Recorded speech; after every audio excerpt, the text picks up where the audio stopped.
لەن چۆن وشەی تاجر لە چوار پیت پێک هاتووە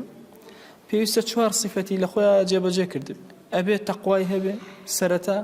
لە خوا بترسێ خوا ناز بێ ئەمەندە کیفایەتە بۆ تاجر و بازرگانی مسلمان کیفایەتە کە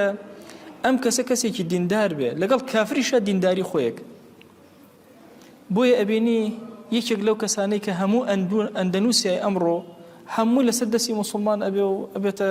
خاوەنی ئەو ئەجرە گەورە یەکەمین کەس کە سەری پێەکە کەسێک بە ناوی عەبدوڵڵا العەطار کەس نازانێت ژیانی چێ بەس ناوەکەی هاتوو کەسێکی عەتر فرۆش ئەچێتە ناو ئەندەنووسیەوە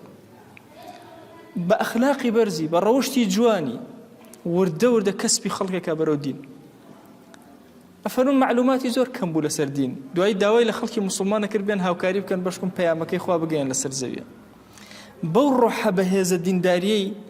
بەو ڕەوشتە بەرزەی کاریگەری لەسەر هەموو خەڵکدانە هەتا وەکو کچیەکێک لە پاشاکانی ئەوێ خۆی تەکلیفی لە باوکی کرد کە شوو بکا بە عەبدوڵڵا عەطار سبحان الله ئەم پاشایە لە ئەولادە کوڕەکانی کەسی نەبوو دواتر لە عەبدوڵڵای عەطار خوای گەورە دوو کوڕی پێ عەتا کرد ئەم دوو کوڕە دوای باوکیان بوونە ئەمیر و خەڵک لەسەر دەستی هەموو خەڵک مسلمان بوو لەسەر دەستیان ئەخلاقی بەرزی خەڵکی مسلمان لەناو بێدینانە زۆر گەورەیە